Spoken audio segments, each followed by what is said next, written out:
पंगत करूया अंगत पंगत. नमस्कार मंडळी, मी सायली देवधर आणि मी शेफ शंतनू. तुम्हा सगळ्यांचं मनापासून स्वागत करतो तुमच्या आवडत्या कार्यक्रमात, अर्थातच अंगत पंगत. आजही वेगळा घटक पदार्थ घेऊन आपण वेगवेगळ्या रेसिपीज शिकूया. आजचा आपला घटक पदार्थ असणार आहे बेसन. चला तर मग सुरुवात करूयात आपल्या पहिल्या भागाला, वदनी कवळ.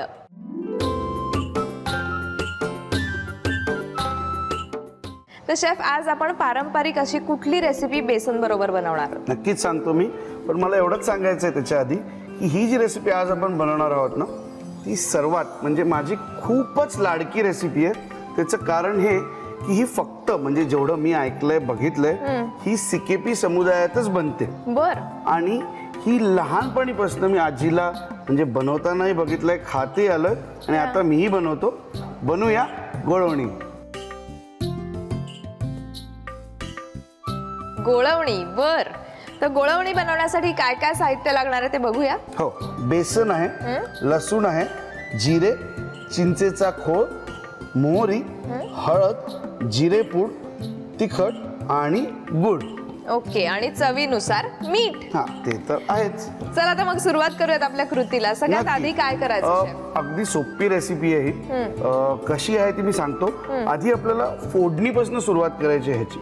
तर हे जे बेसन आहे ना, गट्टे, राजस्थानी गट्टे किंवा कढी पकोडे हे ऐकलं असेल हो, ना. बरोबर. तर जसे कढी पकोडे बनतात तसेच हे बेसनाचे थोडेसे आपण तुकडे बनवून त्यात टाकतो. तुकडे बनवण्यासाठी सुद्धा बेसन आणि ह्याची जी ग्रेव्ही बनते त्याच्यासाठी सुद्धा बेसन. तर साधारणतः एक 1.25 ते 1.5 चमचा बेसन मी ग्रेव्हीसाठी वेगळं काढून घेतो. बर. आणि त्यात फक्त आधी पाणी घालून आपल्याला छान त्याचा एक घोळ बनवून घ्यायचा आहे. छान पातळ घोळ आपल्याला बनवून घ्यायचा आहे त्याचा.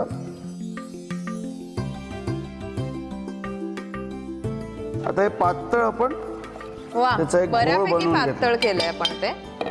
आता आपण सुरुवात करूया फोडणीपासून. थोडंसं तेल पण दे. तर आता तेल, आणि हा झटपट अशी बनणारी रेसिपी आहे ही. हा. लगेच तेल गरम झालेलं आहे. तर त्यात मोहरी आणि जिरे हे साधारणतः दोन्ही समान घालून घेतोय मी. आता याच्यात आपण टाकूया हिंग. ओके. चला, हिंगाची पण फोडणी आता आपली झालेली आहे. एकदम तेल बऱ्यापैकी थंड होऊ दे. हा. मग तिखट, जेवढं जास्ती हे तिखट करत नाही. हा. आणि हळद थोडीशी. हळद घातल्या घातल्या आपल्याला लसूण घालायचं आहे ह्याच्यात. बर. आणि लगेचच ह्याच्यात हे बेसनाचं पाणी. वा. छान एक हिंगाचा आणि मिरचीचा फणका उडालेला आहे. आता काय करायचं, त्याला छान उकळी येऊन द्यायची. त्याच्या आधी थोडेसे गुळाचे तुकडे. म्हणजे आपण कढी कशी बनवतो, कढी दह्यात आपण मिक्स करून बनवतो किंवा कढी आंबट करण्यासाठी आपण दही वापरतो. तर ह्याच्यात चिंचेचा खोळ वापरणार आहे. बर. म्हणजे आता ह्याच्यात आपण चिंचेचा कोळ घालायचा. तर आता ह्याला छान उकळी येऊ दे. तोपर्यंत चिंचेचं खोळ मी यात घालतोय ओके. आंबटपणा द्यायला. वा. गुळ आपण ह्याच्यात घातला त्यावरून मला एक गोष्ट आठवली की आजकाल ना गुळ पावडर पण मिळते. हो, म्हणजे तो किसत बसायला नको, तोडत बसायला नको, फटकन वापरता येईल. बरोबर. आता काय घातलं आपण? हा, सॉरी, सांगायलाच विसरलो. शेवटी थोडंसं जिरं आपण आधी फोडणीत घातलेलं. आता थोडीशी जिरेपूड पण घातली मी. बर. म्हणजे जिरं आणि जिरेपूड असं दोन्ही आपण यात वापरलंय. हो. छान. आता याला उकळी येते. तोपर्यंत ही रेसिपी इकडे संपलेली नाहीये. ही नुसती अशी पातळ ग्रेव्ही नाहीये. तर याच्यात काय करायचं, जसं आपण कढीतले गोळे घालतो किंवा राजस्थानी भाजीत गट्टे घालतात, तसं आपल्याला बेसनाचे गट्टे म्हणजे तुकडे बनवायचे. ओके. तर अगदीच सोपी रेसिपी होते ना. तर हे बेसन घेऊन त्यात सुद्धा थोडंसं तूच टाकते. थोडंसं हळद, तिखट, मीठ. हळद घाल, थोडंसं तिखट घालते, चालेल. आणि मीठ. आणि मीठ. मीठ अंदाजे. आता ह्याचं आपल्याला जे घट्ट घोळ बनवायचं त्यासाठी परत एकदा ह्याच्यात थोडंसं पाणी.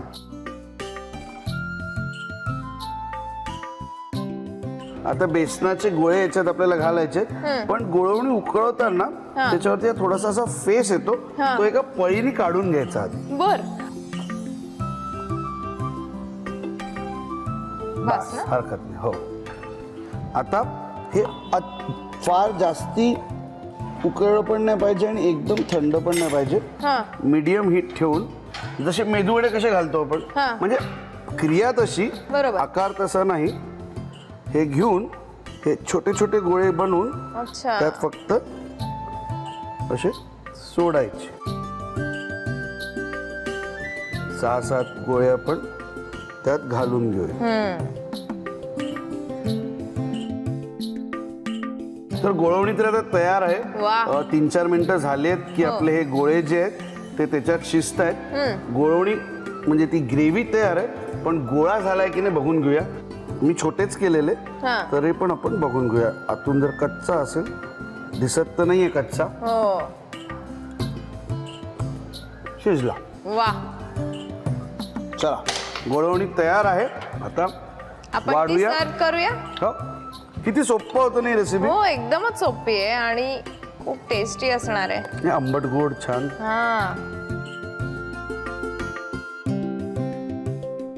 वा, मस्त. आणि ह्याच्यावरती कोथिंबीर वगैरे काही नसते, हा. असंच असतं. मला तर चपाती बरोबर आवडतं, भाकरी बरोबर आवडतं आणि भाताबरोबर तर उत्तम लागतं. म्हणजे एक डिश सब काम अशी ही रेसिपी आहे. क्या बात आहे. चला मग मी पटकन टेस्ट करून हो, बघते. नक्की.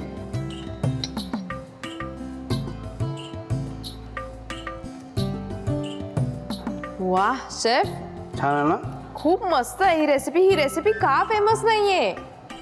किती सुंदर आहे. म्हणजे आंबट गोड करेक्ट चव आहे याला. हे तुम्ही नक्की घरी करून बघा. पण त्यासाठी तुम्हाला साहित्य आणि कृती लिहून घ्यावी लागेल. वही पेन काढा किंवा मोबाईल मध्ये टाईप करून घ्या, पण लिहून घ्या साहित्य आणि कृती. गोळवणीसाठी लागणारं साहित्य: बेसन 1 वाटी, लसूण 7 ते 8 पाकळ्या, जिरे 1 मोठा चमचा, चिंचेचा कोळ 2 मोठे चमचे, मोहरी 1 मोठा चमचा, हळद 1 छोटा चमचा, जिरेपूड 1 छोटा चमचा, मिरची पावडर 1 मोठा चमचा, मीठ चवीनुसार. कृती: प्रथम एका भांड्यात 1.5 चमचा बेसन व पाणी घेऊन त्याचा पातळ घोळ बनवून घ्यावा. एका कढईत फोडणीसाठी तेल गरम करून त्यावर मोहरी, जिरे, हिंग, मिरची पावडर, हळद व लसूण परतून घ्यावे. त्यामध्ये बेसनाचे पाणी, गूळ, चिंचेचा कोळ व जिरेपूड घालून एक उकळी काढून घ्यावी. एका भांड्यात बेसन, हळद, मिरची पावडर, मीठ व पाणी घालून पीठ कालवून घ्यावे. या पिठाचे गोळे आधणात सोडून शिजवून घ्यावेत. गरमागरम गोळवणी चपाती किंवा भातासोबत सर्व्ह करावी. शेफ, आता या मिक्स मेजवानीमध्ये बेसनापासून बनणारा दुसरा कुठला पदार्थ बनवायचा आहे? बेसन रोटी पिझ्झा. बेसन रोटी पिझ्झा. सिंपल. वा. बेसन रोटी पिझ्झा बनवण्यासाठी काय साहित्य लागतंय ते पाहूया. बेसन तर आपल्या इकडे मूळ घटक आहेच. जेवढं बेसन घेतलंय मी, त्याच्यावर थोडंसं कमी मी गव्हाचं पीठ घेतलंय. बर.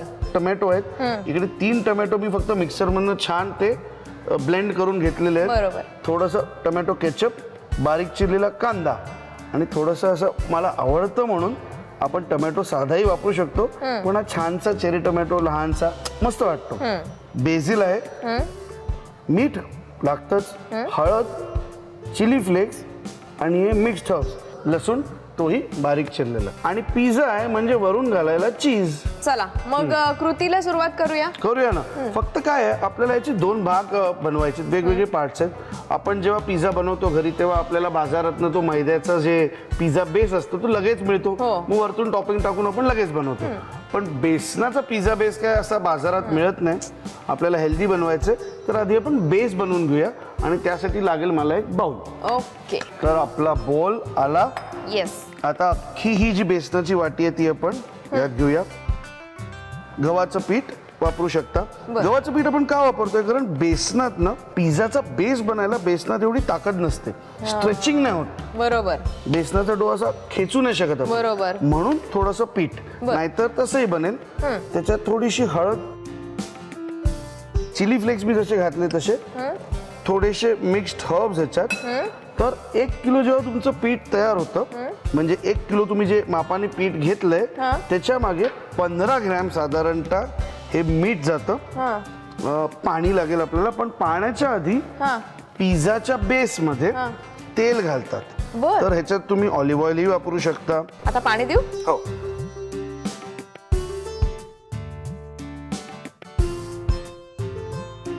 आणि छान ही मळून झाल्यावरती जवळपास एक 10 मिनिटं मळली मी ती हाताने. एक ओला कपडा घालून त्या डोला विश्रांती द्यायची असते, कारण बर. त्यालाही आराम लागतो. किती वेळ ठेवायचं आपण हे? एक 10-15 मिनिटं ठेवूया. बर. पिठाला तर विश्रांती आहे, पण आपल्याला काही विश्रांती नाहीये, कारण आपल्याला सॉस बनवायचा आहे. ओके. थोडंसं कसं ते इटालियन आलं की मी थोडंसं लगेच असं इटालियन होतं, माहिती आहे का तुला. मग मी लगेच असं ऑलिव्ह ऑइल वापरतो पण तुम्ही याच्यात. एवढ्या ठिकाणी फिरलात तर तुम्ही भाषा वेगवेगळ्या शिकला आहात का कुठल्या? नाही, फार नाही शिकलो. 2-3 इकडची तिकडची कडवं बोलता येतात मला. जसं फ्रेंच मला थोडंसं बोलता येतं. मेसी बोकू मेसी बोकू म्हणजे थँक्यू व्हेरी मच. ओ. बोनजोर म्हणजे गुड मॉर्निंग. जसं तेल गरम झालं त्यात लसूण कापलेला आणि थोडासा बारीक चिरलेला हा कांदा. परत पिझ्झा रेसिपी कुठलीही कॉन्टिनेंटल रेसिपी आली की अगदी काय तो लाल बुंद झाला पाहिजे अशी गरज नाही. नाही. आता कांदा फ्राय करून घेऊया. झाला. त्याच्यानंतर तो टोमॅटो सॉस, ती शिजते नाही थोडीशी तर त्यात थोडासा केचप. आता केचप आपण वापरतो कारण आपल्याला थोडंसं आंबट गोड आवडतं. बरोबर. आता चिली फ्लेक्स टाकलेत आणि मिक्स्ड हर्ब्स टाकलेत. परत जेवढे वाटेल तेवढे. लहान मुलं असतील तर चिली फ्लेक्स नाही वापरले तरी हरकत नाही. हर्ब्स टाकायचे, छान वास येतो. आणि मीठ चिली फ्लेक्स शिवाय इतर काहीच आपण तिखट असं काही नाही वापरले अजिबात नाही. चला, आणि फार जास्त याला शिजवायचं नाहीये, त्याला काय ग्रेव्ही बनवत नाहीये आपण, हा सॉस बनवतोय. तर साधारणतः एवढा घट्ट झाला की समजायचं सॉस तयार आहे. डन आहे. चला आता पिठाला इकडे बोलवायचं, कारण त्याचा आराम करून झालाय. ओके. मग आता याच्या रोट्या बनवायचे. ओके. हे मी करवलंच नाही कधी तुझ्याकडनं. चपाती बनवता येते की नाही? हो, येते. बघूया बघूया. थांब, मला पण बघायची. तोपर्यंत मी तवा गरम करायला ठेवतो. बर.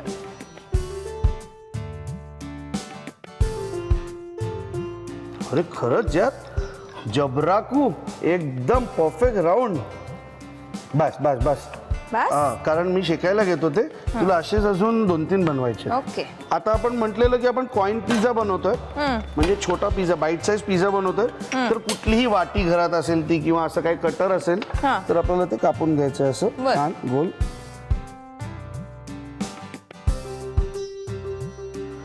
तर असं मंद आचेवरती आपल्याला भाजून घ्यायचे, कारण जाडी आहे आपली रोटी, बेस आहे तो. बस हे एवढं अजून थोडस होऊ दे. मी सांगतो. हा, बाद झालं. बस तू कट केलंस तरी चालेल. ओके. छान. आता हा भाजायला लागलाय. मला वाटतं गव्हाचं पीठ घातल्यामुळे ह्याला एक ते जे म्हणलं ना बाइंडिंग छान आलंय. स्ट्रेंथ आली आहे त्याला. फक्तच बेसन घातलं तर थोडस ताकद कमी पडते. माझी नाही, त्या पिठाची.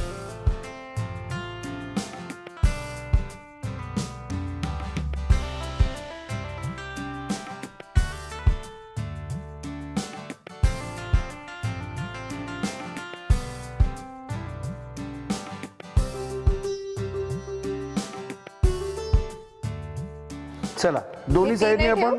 हो, घे ना. बस आता. हो, डन. पिझ्झाचे पण इतके प्रकार आहेत ना आता.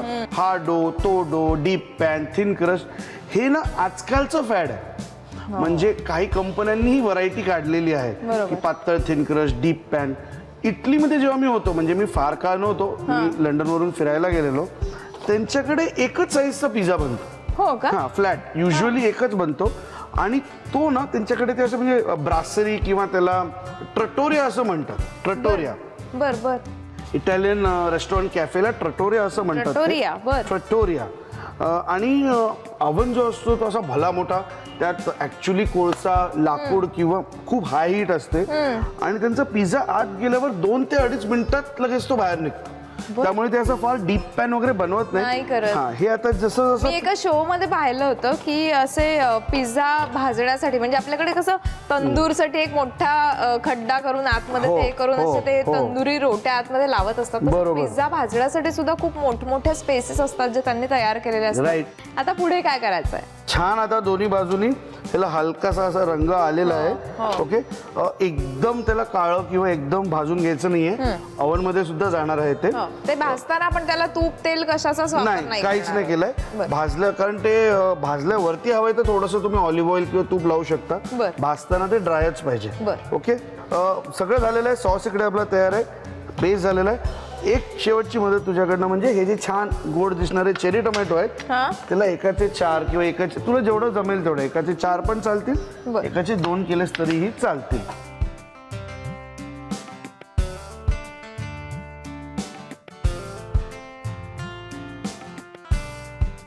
मस्त. सायली, टोमॅटो कापून झालेले आहेत, बेस रेडी आहे, सॉस रेडी आहे. आता फक्त एकावरती एक गोष्टी ठेवायच्या आणि त्या मस्त बेक करायच्या. म्हणजे ओव्हन मध्ये घालायच्या. तर ओव्हन गरम होतोच इकडे, 180 डिग्री 200 डिग्रीच्या आसपास ठेवायचं त्याला. आणि मग हे पिझ्झा बेस समजून आपण त्याच्यावर सॉस थोडासा वरतून टाकूया. हे दिसायला पण छान दिसतात नाही, म्हणजे मुलांनाही अट्रॅक्टिव्ह होतात खायला. आणि अगदी कधी कोण तुमच्याकडे पाहुणे आले तर एक स्टार्टर म्हणून सुद्धा आपण हे खाऊ शकतो, वापरू शकतो किंवा खाऊ शकतो. आणि ह्याच्यामध्ये भाज्या सुद्धा आपल्याला हव्या तशा आपण ऍड करू शकतो ना, की कॉर्न, भोपळी मिरची, बेबी कॉर्न, गाजर, जे वाटेल ते. अजून एक गोष्ट, जेव्हा आपण पिझ्झा बनतो तेव्हा सॉस जातो, त्याच्यानंतर चीज जातं आणि मग टॉपिंग जातं. आधी चीज आणि मग टॉपिंग. ह्याच्यावरती आपण एक 3 टोमॅटोच्या फोडी बारीक चेरी टोमॅटोच्या घालून घेऊया. आणि आपण म्हटलं की आपण मार्गारिटा सारखा बनवतोय म्हणून त्याच्यावरती बेसिल म्हणजे तुळसही घालणार आहे मी, खायची तुळस. पण ती बेकिंग करताना नाही, कारण ती सगळी जळून जाणार ना वरती गरम लागल्यावरती. बेक करून निघाल्यावरती म्हणजे आपले पिझ्झा तयार झाल्यावरती सर्व करण्याच्या आधी फक्त वरून बेसिल घालायचं. ओके, तर घालूया ओव्हन मध्ये, बेक करायला ठेवूया. क्या बात है. बरं सायली, इकडे काहीतरी तुला इम्पॉर्टंट सांगायचंय. आता आपण हा जेव्हा पिझ्झा किंवा गार्लिक ब्रेड वगैरे बनवतो ना, तेव्हा काय असतं, ब्रेड आपला तयार असतो, टॉपिंग किंवा सॉसही आपला तयार आहे. आपल्याला फक्त वरतून त्याला चीज उतरवण्यासाठी आपण ओव्हन मध्ये घालतोय. तर दुसरं मोठं काय घातलं तर मध्ये घालायचं, म्हणजे वरतून खालून त्याला समान उष्णता लागणार. पण जेव्हा अशी गोष्ट असते पिझ्झा, जिकडे फक्त वरचं चीज वितळलं पाहिजे, तर तू बघशील तर ट्रे मी वरच्या बाजूला ठेवलाय, कारण त्याचं मेन जे उगमस्थान आहे त्या उष्णतेचं ते या कॉईल मधनं येते. त्यामुळे जेवढं वर ठेवाल तुम्ही पॅन, तेवढं चीज भरकन मेल्ट होईल आणि खालचं जे आहे ते आणखीन ओव्हर कुक होणार नाही. म्हणजे जेवढी गरज आहे तेवढंच शिजेल. वा, मला वाटतं आता मस्त चीज मेल्ट झालं असेल. बघूया आपण पिझ्झा रेडी. मला वाटतं झालं असेल. हो ग, अगदी बरोबर वेळेत सांगितलंस तुम्हाला. झालंय. हो, मस्त झालंय. चीज वितळले. फार काय आपण त्याला एकदम असं काळं बिळं किंवा लाल करायचं नसतं चीज. तर हे काढून घेऊया. वा, गरम आहे.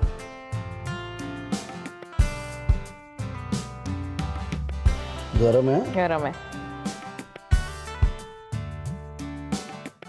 हा शेवटचा.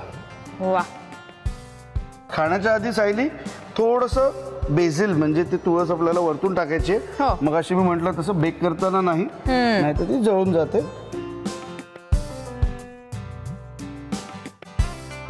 And now testing time. चला लगेच खाऊन बघते मी हे. आहा,